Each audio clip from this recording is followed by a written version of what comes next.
대한민국 정치의 새로운 100년을 준비한다. 21세기형 국회 싱크탱크 정치연구소 영앤영.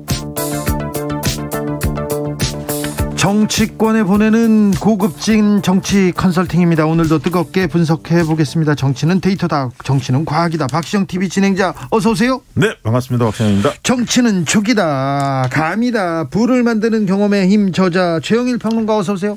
네, 정치는 우주의 기운입니다. 아, 그렇습니까? 네. 기입니까? 기죠, 기. 감이고. 네. 네. 어제 감으로 어제 사자 TV 토론 어떻게 보셨습니까? 한 줄 평 가볼까요? 어떻게 평하십니까? 어제는 묘했어요. 네. 패자가 없었다. 네. 각각 자기 점수를 챙겨갔다. 오호. 모두 4명 모두 다 실점은 안 하겠다. 창이나 칼은 저마다 달랐는데 네. 단검, 장검. 방패 하나는 튼튼하게 들고 나와서 준비를 잘했더라고요. 준비 잘했어요. 그래서 네. 이제 별로 상처 입은 선수가 없어요. 그래서 제가 보기엔 탐색전과 전초전이 서로 만족스러운데 서로 아쉬움을 남겼기 때문에 네. 2차 3차 토론이 법정 토론회에 더 가겠구나. 네. 다음 주에 갈 것 같습니다. 박시영 대표 이렇게 되리라고 말씀도 하셨어요. 맞아요. 네. 근데 실제 시청자들 어제 많은 분들이 보셨어요. 일단 네. 시청률 뜨거웠죠. 39%면 네. 네. 어마어마합니다. 역대 2위. 그만큼 지금 1, 2 싸움이 치열하기 때문에 치열하다. 관심을 모았고 또 최초 토론이니까 맞아요. 또 옥신각신 많이 하지 않았습니까? 네. 그래서 많이 본 것 같은데 저는 원래 이제 보는 재미는 싸워야 에이, 치열하게 불꽃이 튀어야 나쁜 사람. 그 보는 재미가 있잖아요. 어제 딱 좋았어요. 나쁜 사람. 네. 아니면 네. 굉장히 격조 있는 정책 토론이 이루어지거나 정말 둘 중에 하나였는데 국민을 감동시키거나. 네. 전자가 재밌지. 원래 싸움은 부채의 그러지 맛인데 마세요. 어제는 좀 불꽃이 튀는 등 마는 등 좀 약간 탐색전이 좀 있었다. 네. 그런 부분에서 이제 보는 분들은 네. 조금은 이제 밋밋해서 아쉬움을 좀 느끼지 않았을까. 그런데 저도 무승부였다. 승자 없는 어제 토론회였다. 이렇게 봅니다. 사실 토론회는 과연 그 사람들은 이제 무엇을 보고 과연 평가할까 이게 굉장히 중요하잖아요. 그렇습니까? 네. 그런데 네. 저희 청취자분들은 심상정 후보에게 높은 점수를 주시는 네. 분들이 많더라고요. 저는 그게 인정되는 게 왜냐하면 이 심상정 후보의 관록이라는 게 이 아까 얘기한 링에 4명이 올라갔어요. 검투사가. 그래서 싸우는데 적당히 싸워서 재미가 없는 건 아닌데 뭔가 좀 시원한 한 방이 없어. 네. 근데 심상정 후보의 질문, 윤석열 후보에 대한 공격, 또 때로는 이재명 후보에 대한 섭섭함을 드러내는 공격, 안철수 후보 타격감이 제일 좋아요. 근데 저는 청량감이 있죠. 지난 대선에서도 토론에 누가 제일 잘했냐 하면 심상정, 유승민 두 분이 높게 나왔어요. 2017년에. 17년에 네. 안철수 후보가 제일 그때는 안 좋게 나왔습니다. 그때는 토론 때문에 망했다고 망했죠. 봅니다. 네. 그래서 지지율이 폭락했습니다. 그렇죠. 그런데 그 당시에 유승민, 심상정 지지율이 올랐느냐? 아니죠. 토론회 때문에 지지율이 오르지 않았습니다. 맞아요. 그 얘기는 뭔 얘기냐면 군소 후보들은 토론을 잘했다 해서 지지율이 곧장 오르지 않습니다. 네. 그런데 이제 상당히 지지율이 된 분이 대통령감이다. 감이 아니다라는 인식이 형성되면 쭉 빠지거든요. 근데 어제 저는 심상정 후보는 일단 타깃을 전통적인 진보층을 상대로 메시지를 날렸고 시원시원했다. 말은 네. 굉장히 잘하지 않습니까? 네. 그러나 새로움은 느껴지지 않았다. 과거의 느낌이었고요. 과거 4년 전, 5년 전의 느낌이었고 공공임대주택에 대한 이해도가 조금 떨어져서 그 부분은 좀 뼈아플 것 같아요. 그런데요. 왜냐면, 그런데 저는 안철수 후보가 뭔가를 보여줄 수 있는 가장 좋은 기회였는데 저는 잘했다고 봅니다. 잘했다고 봐요? 네, 저는 그러니까 안철수 후보는 철저하게 타깃을 제 분석에는 청년층을 뒀다. 저는 이렇게 봤고요. 네.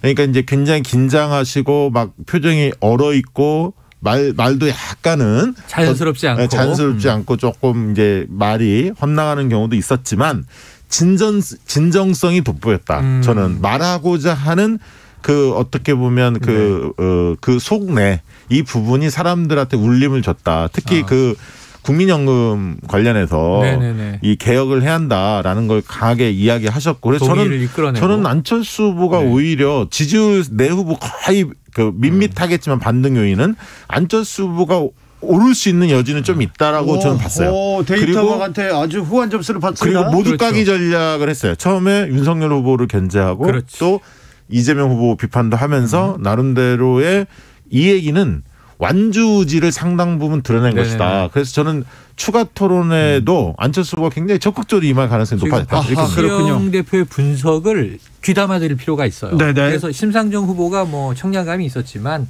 보던 모습 아니냐. 그리고 안철수 후보가 어제 조금 막 팍팍 치고 나가지 못했다고 해서 못한 게 아니라 상당히 노력했고 잘한 거다. 이런 평가가 있어요. 네. 저는 그 반대의 입장인데 박 대표의 말씀을 존중하면서 네. 하나는 뭐냐면 일단 토론은 좀 다이나믹해야 되는데 네. 이 심상정 후보가 본인의 지지율을 가져가는 데는 한계가 분명히 있어요. 근데 감초 역할을 잘했다. 네. 심호가 없었더라면 어제 토론이 좀 정말 밋밋했을 거예요. 네. 예를 들면 이 윤석열 후보한테 제가 다 부끄럽습니다. 이렇게 얘기하고 또 이재명 후보한테는 이 공공임대주택 얘기하면서 그랬습니까? 몰랐습니다. 뭐 이런 얘기도 하고 그러면서 조금 이제 이렇게 이 막 긴장감을 불어넣는 모습이 있거든요. 근데 네. 본인은 지난번과 다르게 그 중간에 칩거가 있었고 예. 도대체 정의당 정체성이 뭐냐 이런 비판도 들었고 사퇴하나 완주 못하고 내려오나 이런 걱정도 있었던 상황에서 돌아와서 조금 이제 정의당의 정체성이나 본인의 모습을 회복시켰다. 이런 정도 평가는 줄 수 있을 것 하이든님께서 같아요. 심상정은 후보 면접갈 역할을 다 했어요. 맞아요. 후보로서는 돋보이질 못했고요. 네. 변길상님은 안철수는 계속 떨었고 윤석열은 상식이 없었고 심상정은 여전했고 이재명은 말을 잘하던데요. 2020님은 저는 지난 대선 토론 때 안철수 후보의 실망입니다. 말투에 실망했었는데 이번 토론에서 너무 잘하시지 않았나 싶었어요. 특별히 청약 점수 이렇게 윤석열 후보한테 찔렀을 때 네네. 그거 네. 굉장히 예리하더라고요. 준비해왔죠. 네. 그러니까 이제 어제 사실은 기억에 회자될 만한 명언, 오래오래 회자될 만한 말은 사실 별로 없었어요. 모든 후보가. 그렇죠. 실언이 없었거든요. 결정적 실수가 있거나 네네네. 아니면 과거에 노회찬 의원처럼 네. 한마디 하면 그게 오랫동안 여운이 남는. 저는 하나 정도 있는데 뭡니까? 개미들이 원합니다. 정말 개미들이 원합니까? 저는 그 순간 저렇게 딱 직원 단언을 할 수 있는 주식 사람이 양도세 있다. 말이죠. 네, 그렇죠. 그 개미들하고 상관없잖아요. 개미들하고 상관없고 개미들의 생각도 의견이 분분해요. 네. 분명히 뭐 윤 후보의 정책에 찬성하는 네. 사람도 있겠지만 그래서 전혀 이제 아닌 이게 분들도 뭐냐면 국민들은 토론을 보면서 어떤 기준을 가지고 과연 바라볼까 이게 이제 굉장히 중요한데 제 생각에는 첫째는 대통령 까임이 아니냐 각 후보들을 따져봅니다. 그럴 네. 때 이제 정책이라든가 국정에 대한 이해도를 한번 보고요. 그다음에 어떤 주장을 펼 때 그게 합리적인지 아닌지를 따져보고 세 번째는 토론에 임하는 태도 이런 걸 종합적으로 봐서 저 사람은 대통령감으로서 준비가 됐구나 안 됐구나 이걸 판단하고 두 번째는 안정감이 있느냐 없느냐 세 번째는 토론을 누가 주도하느냐 주도성 자신감이라든가 그렇죠. 이런 걸 좀 따져봅니다. 그다음에 아까 얘기했던 기억에 남는 말을 누가 하느냐 말실수를 하거나 아니면 명언을 남기거나 그렇지. 마지막으로는 내가 듣고 싶은 얘기를 누가 해주느냐. 네. 이거 본질 관심 있는 분야. 그러면 관심 있는 지금 각각의 생활에 관심 있는 영역들이 있지 않습니까? 근데 어제 저는 이재명 후보는 철저하게 중소상공인 자영업자의 타깃을 줬다. 이렇게 봤고요. 그 메시지가 많이 나왔습니다. 네. 먹고 사는 문제. 예, 그다음에 상대적으로 윤석열 후보는 그 안보를 많이 강조하시면서 맞아요. 전통적 보수층을 겨냥한 메시지를 많이 내셨죠. 그래서 이재명 후보는 안정감과 해박함 이런 부분은 확실히 유감없이 드러냈고 경제적 식견이 있구나 이 부분은 설명이 된 것 같은데 다만 대장동 문제에 있어서 조금 수세적이지 않았느냐라는 부분 하나하고 표정이 그렇게 밝지가 못했다. 좀 굳어 있었다. 네네. 이 부분을 지적할 수가 있을 것 같고요. 그다음에 약간 공격보다는 수비에 치중한 느낌도 좀 들었고요. 반면에 윤석열 후보는 토론을 좀 잘 못하지 않을까라는 일반적인 평가가 있었는데 이전에 경선 때보다는 잘하셨다. 이런 평가들이 있죠. 분명히 있고 경제 식견에 대해서는 여전히 조금 의구심이 드는 왜냐하면 뭐 아리백이라든가 여러 가지 중요한 문제에 대해서 아직은 이해를 못하시구나. 하지만 안보 문제에서 본인의 색깔을 확실히 드러냈고 그래서 이제 지지층한테는 야 토론 계속해도 되겠구나. 안도감을 줬다는 거죠. 그래서 8일 날 한국기자협회 토론에도 국민의힘이 가장 늦게 참석하겠다. 이렇게 입장을 낸 게 아닌가 그렇게 생각이 듭니다. 그래서 보면은 저는 어제 그림을 쫙 보면서 혼자 상상을 했어요. 이 네 마리의 이 맹수가 링에 올라갔는데 어떤 동물인지를 비유해 보면 지금 분석은 뭐 워낙 탁월하게 해주셨으니까 저는 우주의 기운을 모아서 자 감으로 자, 이게 심상정 후보는 네. 이게 늑대다. 늑대. 네.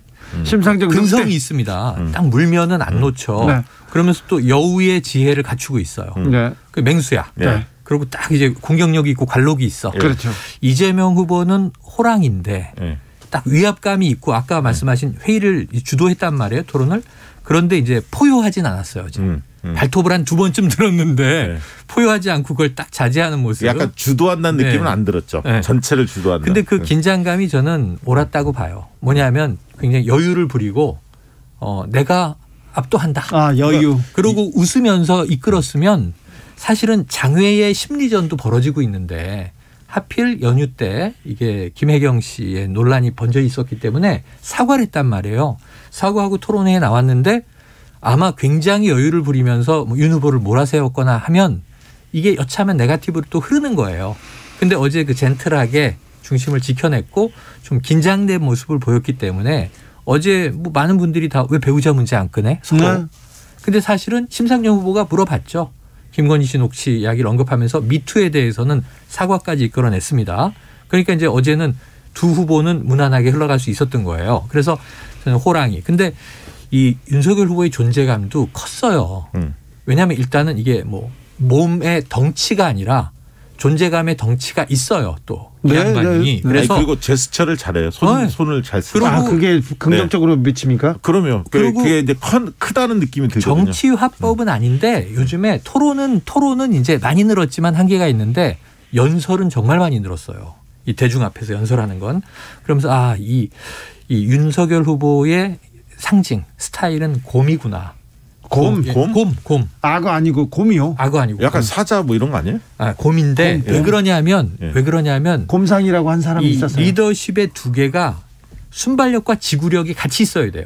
네. 버티는 근성도 있어야 되고 그다음에 치고 나가는 순발력도 있어야 되는데 예를 들어 호랑이가 어제 순발력을 많이 못 보여줬어요. 의외로. 근데 곰은 약간 한 템포가 느려요. 이 버티는 지구력도 좋고 근성이 있는데 이 민첩성은 떨어진단 말이에요. 늑대나 호랑이에 비하면.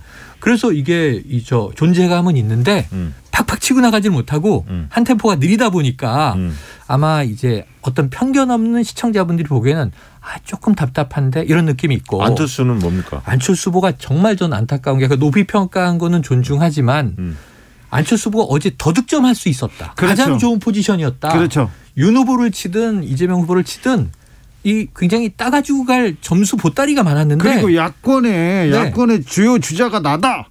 네. 내가 윤석열을 능가한다 보여줄 수 있었어요. 그렇죠. 보여줄 수 있었고 국가 준비도 많이 장래를 하고 걱정하는 나왔고. 마음이 드러났잖아요. 근데 진정성도 와닿았는데 문제는 뭐냐면 권력 욕망이 느껴져야 되는 거예요. 네. 권력 의지. 근데 이게 드러나야 그러니까 맹수들이 올라와 있는데 혼자 너무 범생이야. 아니 근데 네. 사심이 없다라는 느낌도 한편으로 또 그런 면도 드러난 거예요. 그렇죠. 그런데 네. 그러다 보니까 제가 이제 동물로 비유를 했으니까 보면 양이야? 이분은 집에서 키워진 네. 온실 속의 반려동물 같은 반듯한 품종 좋은 이 집견. 네, 저는 그러다 보니까 이제 이 야수성이 좀 돋보이지 못했다. 저는 그 여론조사하는 입장에서 네. 이 TV 토론을 보고 지지 후보로 변경할 수 있다라고 응답하는 층은 주로 네. 20, 30대가 제일 높았어요. 청년층 높았고. 연령별로 보면. 과반이었죠, 그다음에 이제 과반. 중도층이 있죠. 자, 20, 30대 그러면 중도층.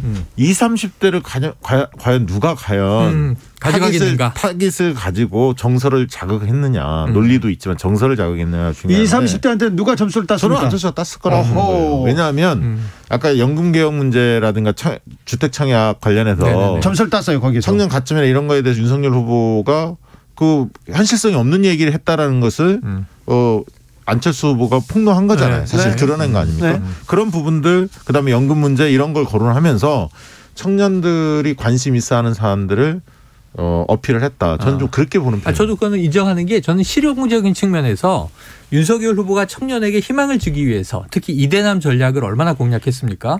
그런데 예를 들면 군필하고 이 청년들에게 우리 청약할 때 가점 5점 줄 거야. 이런 이제 공약을 냈는데 그렇죠. 그게 아무 의미 없다는 걸 안철수 후보가 폭로해버린 거예요. 네. 그러니까요. 심지어 만점도 몰라. 네. 그런데다가 서울에서 최대한 청년층이 그럼 이 점수를 모으면 얼마인지 아느냐. 62점이다. 그럼 이게 뭐 사실은 청약 가능성이 낮단 말이에요. 네. 그러니까 이 여러 가지 5점이 아무 의미가 없다. 이런 얘기들을 직설적으로 하니까 네. 윤석열 후보가 거기서 좀 혼란을 일으켰거든요. 그런 점에서는 청년층에 대해서 안철수 후보가 존재감을 보인 게 맞고 아마 20대 청년층의 표를 누가 어제 제일 많이 끌어갔을까 하면 안철수 후보라는 건 동의 가능. 그러면요. 네. TV 토론하고 TV 토론이 지지율이나 이 여론조사에 영향을 미칠 때 가장 크게 영향을 미치는 부분이 네. 2030하고 중산층, 중도층 아닙니까? 또 여성도 있다고 봐요. 그러면 어제 안철수 후보가 제일 잘한 게 됩니까? 그러니까 상대적으로는 저는 조금 실리를 챙겼다는 거예요. 네. 토론을 잘했다는 거가 네. 아니라 네. 이 아까 했던 진정성이나 그런 타깃을 잘 설정했다. 네. 네. 저는 이제 그렇게 평가하는 거죠. 토론을 잘했다 못했다가 아니라. 설 명절 이후 여론조사를 보면 오늘 안철수 후보가 한 자릿수로 떨어진 게 좀 있어요. 네. 네. 그런데 이 주말 사이 다음 주 초에 발표될 여론조사에는 거기 좀 복원될 가능성은 있다. 안철수 복원된다. 그리고 어떻게 봅니까? 그거는 전 동의해요. 그러니까 지금 뭐 사실 이번 토론에서 윤석열, 이재명 후보는 각 지지층한테는 실전 포인트는 없고 견고합니다. 왜냐하면 또 이재명 후보는 기대만큼은 좀 못했다 이런 평가가 있을 수는 있어요. 네네. 그러나 논리력이라든가 국정에 대한 준비하는 마음이라든가 어떤 역량이라든가 이런 부분은 분명히 다른 후보에 비해서 상당히 앞서 있던 모습을 맞아요. 보여줬거든요.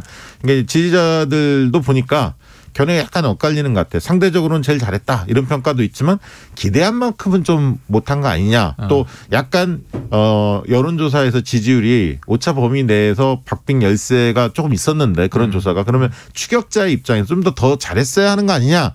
이런 아쉬움을 좀 토로하는 분들도 분명히 있습니다. TV 토론에서 KO승 때려 눕히기를 또 원하는 이제 분들이 한편으로는 있어요. 윤석열 후보는 또 기대가 그렇게 크지 않았기 때문에 과거 경선 때보다 좀 나아졌네 이렇게 보는 분들이 있는 것 같아요. 그게 이제 토론을 잘했다기보다는 기대 수준이 후보별로 좀 차이가 있다 보니까 안철수 후보는 지난 대선 때 모습을 가지고 평가하는 거고 심상정 후보도 마찬가지인 겁니다. 그렇네요. 예. 그렇네요. 제가 보기에는 이재명 후보가 어제 전략을 잘 썼어요. 잘 썼습니까? 어제 첫 번째 굉장히 아기다리고 기다리던 이 TV 토론이 열렸고 4명이 링에 올라갔는데 어제 이재명 후보가 압도하고 윤석열 후보를 마구 유효타로 때려서 KO 승한 것 같다. 지지율에 아무 도움 안 되고요.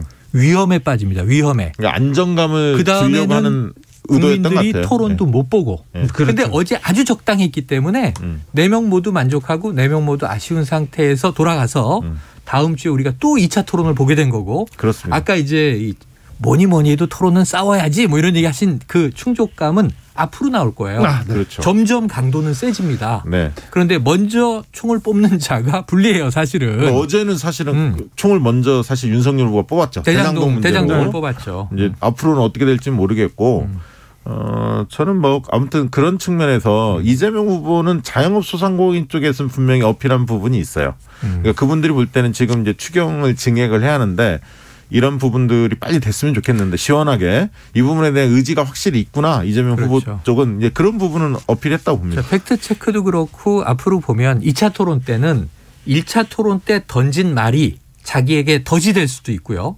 또 그게 또 새로운 포석, 디딤돌이 될 수도 있는데 어제 이재명 후보가 제일 포석을 잘 깐 건 뭐냐면 자, 향후 5년을 이끌어갈 대한민국의 선장인 대통령은 뭘 해야 되느냐.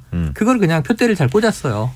저는 하나만 더 말씀드리면 윤석열 후보도 이제 내부에서 캠프 내에서 자강론과 단일화를 주장하는 연대론 이 두 가지가 팽팽했었는데 최근에 이제 지지율이 좀 올랐기 때문에 자강론이 좀 더 힘을 얻었습니다. 단일화 목소리가 잦아들었고. 그렇죠. 이준석 대표도 안철수 후보와 단일화에 대해서 반대를 하기 때문에 그런데 이제 어제 토론을 보면서 윤석열 캠프 내에서 자강론이 좀 더 힘을 얻을 가능성이 있다. 저는 그렇게 봤습니다. 왜냐하면 TV 토론에서 일방적으로 밀릴 거에 대한 우려감이 일말의 우려감이 있었는데 그렇죠. 우려하는 사람 많았어요. 네, 그 부분을 많이 털어낼 수 있었던 계기가 됐기 때문에 앞으로 야권 단일화 이쪽보다는 자강론이 당분간은 위세를 떨치지 않을까. 그렇게 본다면 시간이 별로 없거든요. 시간이 없어요. 네.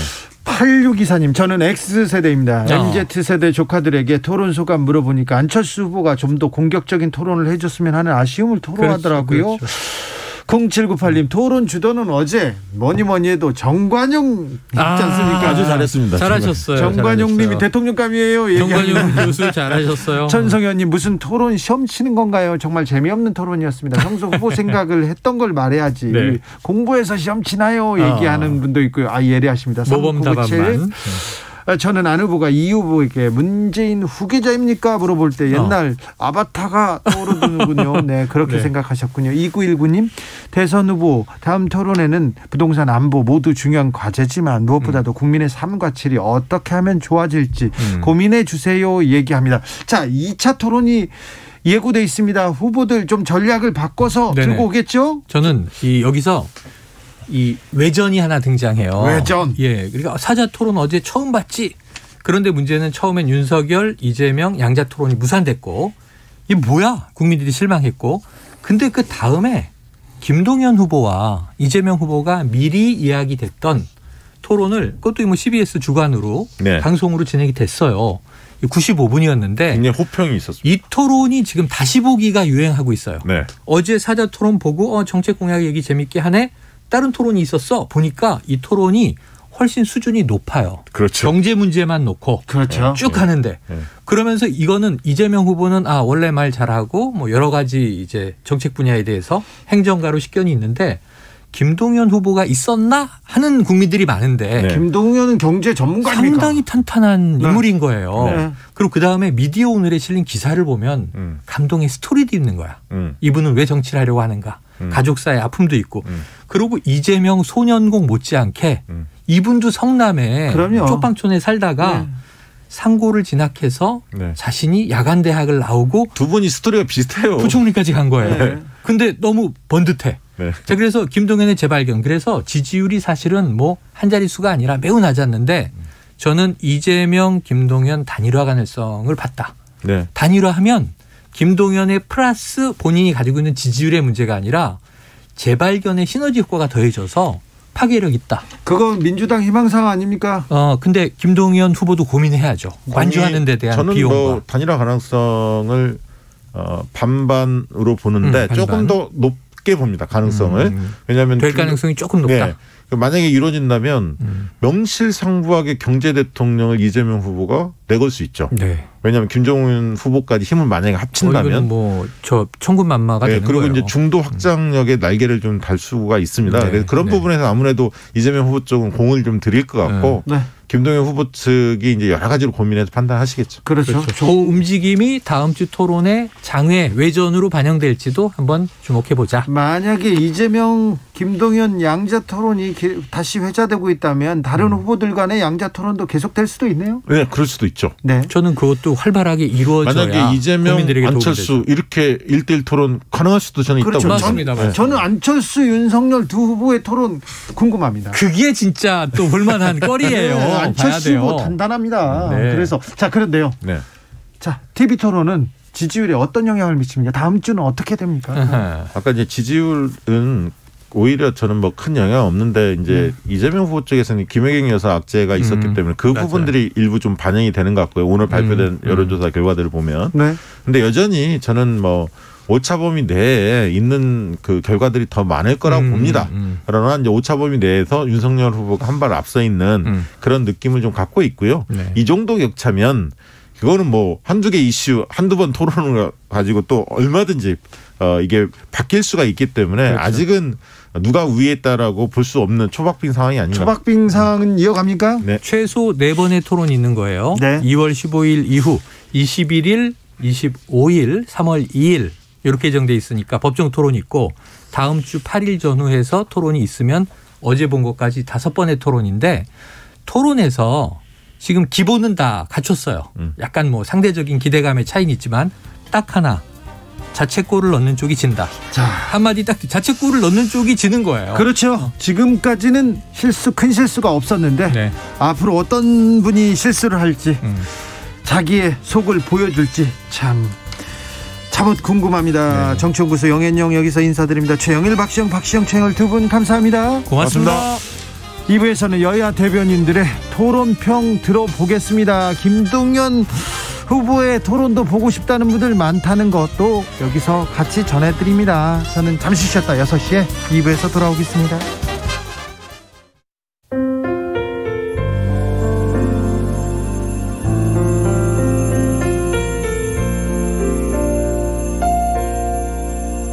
KBS 라디오 연중기획 희망충전 대한민국 467번째 이야기.